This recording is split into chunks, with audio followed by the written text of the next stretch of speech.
Is it better? Well, I've got a mic and it's all operated a little bit. Okay.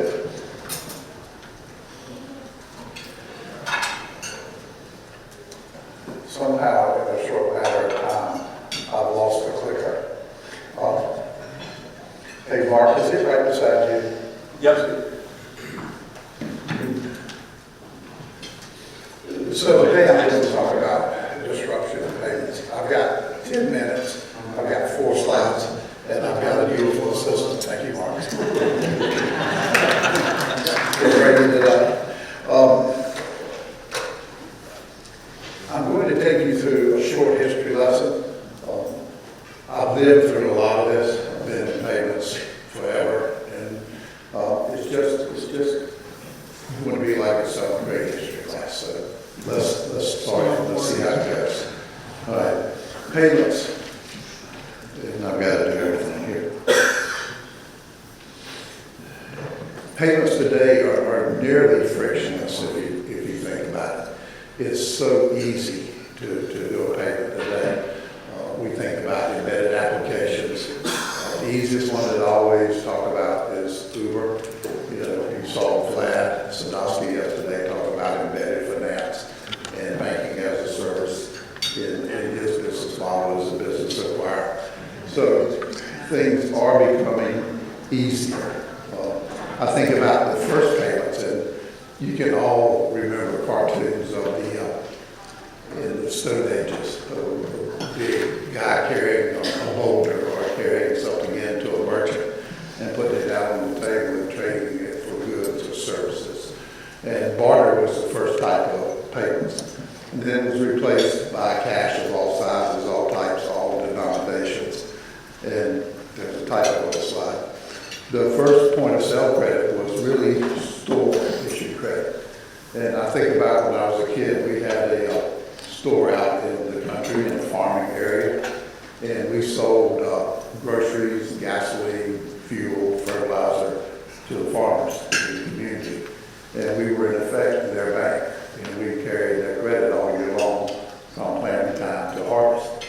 And so that was one of the first forms of credit being issued. And now we've got digital delivery. It makes everything faster, everything easier, everything better, and more secure. So as we go through these changing times, you know, and I believe there's going to be more excitement in the payment space in the next 5 to 10 years than there's ever been. My 4th slide, when we get to it, will cover some predictions on what I see ahead. So I got the notes up here. Talk about some innovation in payment. The first electronic money transfer transaction occurred 151 years ago, and it was done by Western Union. They used their telegraph lines to actually move money from person to person. It's not as easy as it is today, but they were the first money transfer organization in the U.S. over their telegraph lines. And then in the early 1900s, General Motors started financing cars on paper directly to consumers. And so that was the first installment credit, which was quickly followed by installment credit for small appliances. As middle classes bloom everywhere in the world, that's one of the first activities. You know, when we worked for Hypercom,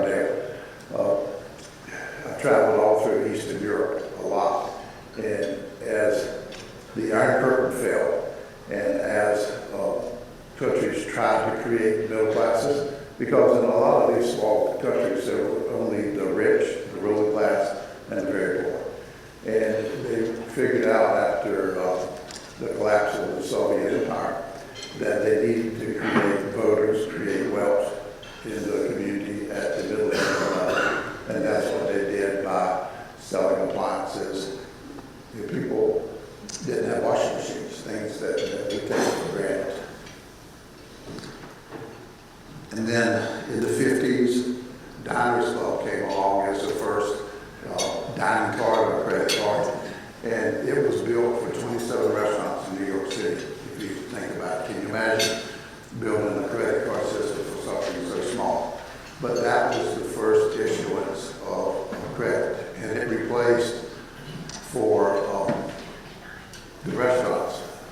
store credit, where people had accounts, companies had accounts, and they would go into, well, Bernadette, well, it didn't exist back then, but into restaurants, and they would take their food and pay the bills monthly. And then throughout the 60s and early 70s, ATMs came along. IBM invented the magstripe, and the first debit card was issued in 1978. And for years, you would see the forecasters and prognosticators talk about this is going to be the year of debit. And debit took 20 years to get traction in the U.S. It took that long. And it was unbelievable to me. An easy, convenient way. You didn't have to write checks. But people were scared of using a debit card. They didn't trust the electronification of that type of payment activity. And I think we'll see the same thing with cryptocurrency as we move forward.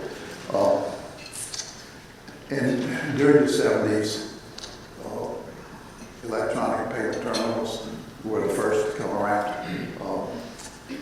And they were mistrusted. People didn't like them. Merchants did not want to take credit cards. They didn't understand the value of credit card acceptance at the point of sale. And they didn't like paying $300 for a lease for a terminal back then. So this has not always been the most scrupulous industry.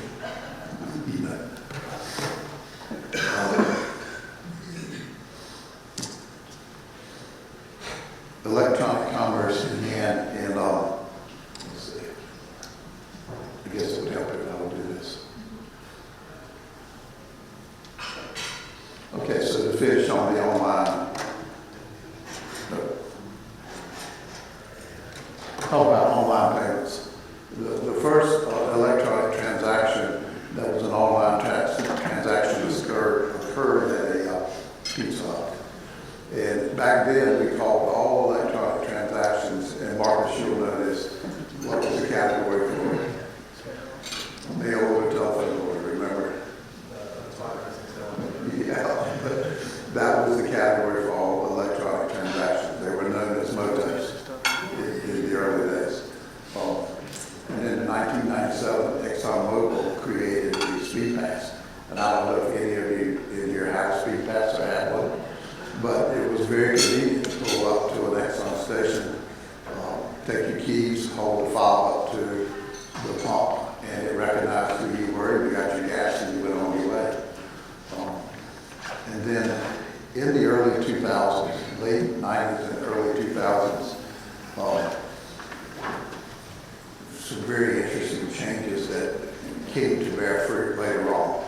You talk about the creation of PayPal, you talk about the creation of Google Checkout, and then the iPhone was released. And the iPhone changed the whole world in terms of payment acceptance. Took a while for it to happen, but 2009, Starbucks created a law that worked on the payphone. How many of you have a Starbucks app today? Yeah, I would imagine the majority of the room. And that's invisible payments. You don't think about making a payment when you order your coffee, do you? You just order your coffee on your app and you get it and walk out of the store. But there's an embedded payment in there. And then one of the most significant changes in 2010 was the advent of Stripe and Square. And for all of us that were in the merchant acquiring business back then, they were a disruptor. They were pain in our twos. They were selling too cheap. They were never going to stay in business. And here they are. Block is one of the largest profitable companies in the world. And they're not a payments company anymore. Block is a finance organization. That's how they really make their money today. And they've been innovative. They've offered early payments, cash advances to merchants for 1%. So sure, you can have your money same day, but we're going to charge you 1%, and merchants buy it. And then they pay that 1% every day or every week. And so it created a whole new category of fee income for the acquiring business. And then additionally, they brought out different credit applications. They brought out a hardware system. They brought out a mini ERP or an operating system for small businesses. They've been very innovative, and they're leading the way. And all of us in the traditional business, let them take that food, let them take food off of our tables. They took away a business that we had the right to own and the right to win in because we ignored them as a competitor. We didn't think that they were going to be of any significance. And we kind of laughed at them because they took away the small merchants and things that we couldn't find how to make money in traditional acquiring. And why were we really wrong? So the online payment era continued with, I think Uber really taught us more than Starbucks about the recognition of embedded payments and the value of embedded payments and the ease of doing business. And I've only got 2 more slides. I'm getting the time signal back there. And for all the people in this room that know me, I'll get down when I'm ready. So, but that won't be long.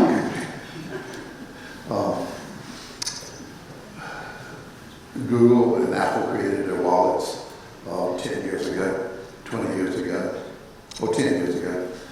But I've got a bold prediction when I think about Google and Apple and just their massive penetration around the world. I think it's possible that 20 years from now, there will only be 2 acquirers left in the world, and it will be Google and Apple. So we'll see if I live that long and see if that makes sense. But I believe that they will, if they want to dominate the wallet and the countertop, they can. They'll be able to. And then omni-channel commerce came along during COVID. COVID really accelerated omni-channel commerce, and during that period we saw a lot of small merchants, small businesses learn how to be omni-channel providers. Restaurants learned how to do order ahead, how to do takeout deliveries, how to accept card not present transactions in what was generally the entire card present world. So as I wrap up here, let's look at the future. I think that cyber currency will become a currency at the point of sale. I think eventually, and Jay Sykes in the back who runs cyber currency business may disagree with me, but I think that the currency will eventually be accepted by merchants just almost like another card type at the point of sale. You know, it's a money exchange, and that's what Visa and the networks are. They're foreign exchange companies. They move money, cash around the world, and that's what they do. And I believe that they will eventually handle cyber currency at the point of sale easy. It makes sense. It won't be next year, but I believe as it becomes more regulated, that they're probably in the halls of Congress lobbying now to be the solution for cyber currency. We'll continue to see the growth of integrated solutions, more invisible payments. And for me, what that creates is going to be another radical change. How many of you in here actually sell merchant services? Okay. So for those of you that sell merchant services, we've gotten very better. We have digital opportunities. We have self-selection. Merchants find us on the web. They come and sign up. But we still have a lot of door knockers that knock on doors in the streets to sell payment activities. And I think they're really threatened as we move forward, because as the verticalization and the integration of payments continues, then people who are currently selling merchant services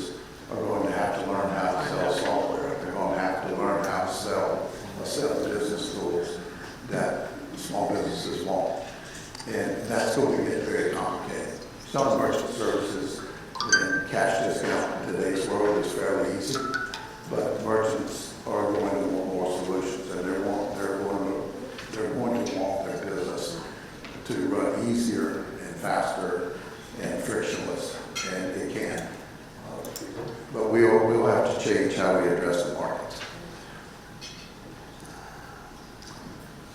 Cross-border payments are changing. We'll see a lot of activity. If you look down in Argentina and Chile and South America, Visa and MasterCard and Amex aren't widely accepted in that part of the world, nor is debit, but there are literally hundreds of alternative payment methods that are out there, APMs, and our digital wallets as we know them. And when we talk about moving money up here, we're going to see some innovation in cross-border payments. We will start accepting payments from other alternative payment methods. And the most significant change I'm going to talk about is the next two items: expansion of new age processors, and what I think is the marginalization and commoditization of traditional processors. There are some really new innovative companies out there right now creating mini processors. There are many first days. There's a company in Scottsdale that has built an end-to-end solution, all in the cloud, and they are a legitimate full-service processor, all cloud-based. And the reason we're going to see these new entities come is the networks have to go to market through Fiserv, through FIS, through total systems. And the card brands are moving faster than the networks. Most of the networks have legacy systems that they buy, and if Visa comes to them and says, here's a really innovative program I want you to implement, then the card brand, the processors say, I can do that in 3 years and you'll need to pay me $40 million to get that done. And it's just slowing down a lot of innovation. So the networks are actively around the world funding these many processors to get started. And the one I talked about in Scottsdale, with one of the networks help, is going to do a deal to process for 8,000 taxis in Mexico. And Mexico is still a developing market for the networks. They've been taking cards down there as long as we've been taking cards in the U.S. But they treat it as an emerging market, so they can do things that are not traditional down there. So this mini processor that I'm talking about, second line in Mexico, will be a telephone company, and they're going to do that, and they're taking the business away from banks who want to hold the networks hostage for development time and for cost. And with this change, then I think you're going to see the second thing, the marginalization of these processes. And if the high profit, high margins spin off, then there's a possibility that these companies, not next week or next year, but will become what I call utilities. They'll look like a power company. They will be marginalized, and the way they make money will change dramatically. So you think about the growth of integrated solutions, changing the way merchant services and payments work in the small business market today coming. The expansion of new age, niche-oriented processors, it will create pressure on the big processors and cause their marginalization in the marketplace. And then we all know that blockchain's growing, real-time payments are coming. But I think we're going to see more peer-to-peer transactions that occur in live, and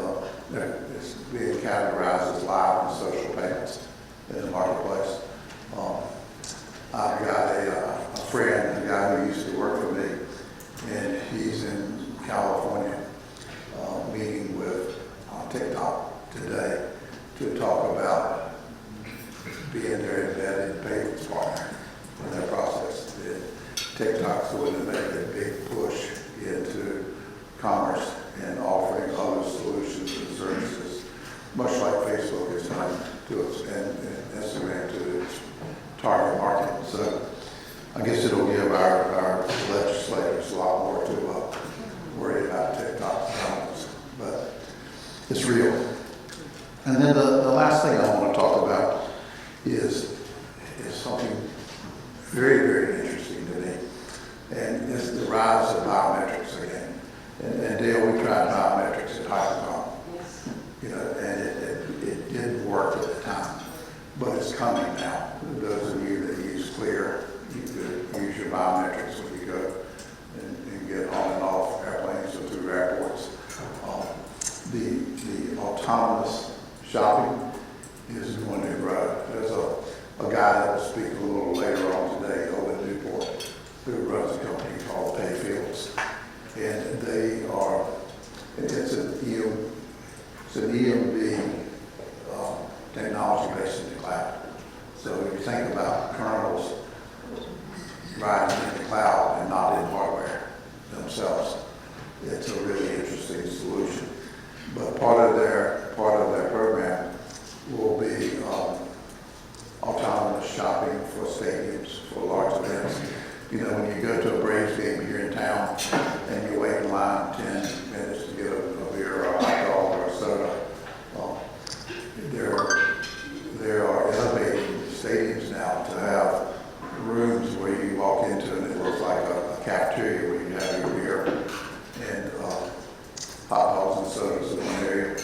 And the new processes will recognize your phone in your pocket and pick up who you are if you're registered, and you will pick up the beer, whatever else you want. It'll be geo-tagged, and you walk outside of the event and it automatically charges whatever card you got. So there's more innovation coming that really is revenue generation focused as we go forward, and less friction and more profitable operation. Means less people, more automation, and so the economy will change again, and people will have to figure out how to keep everybody employed. But I think that's one of the most significant changes that's coming. And we've all heard about Amazon's store, which is an autonomous shopping store. So this wraps it up for me, and just 10 minutes of a short history lesson and a prediction for the future. So any questions, anything I can answer? Sure.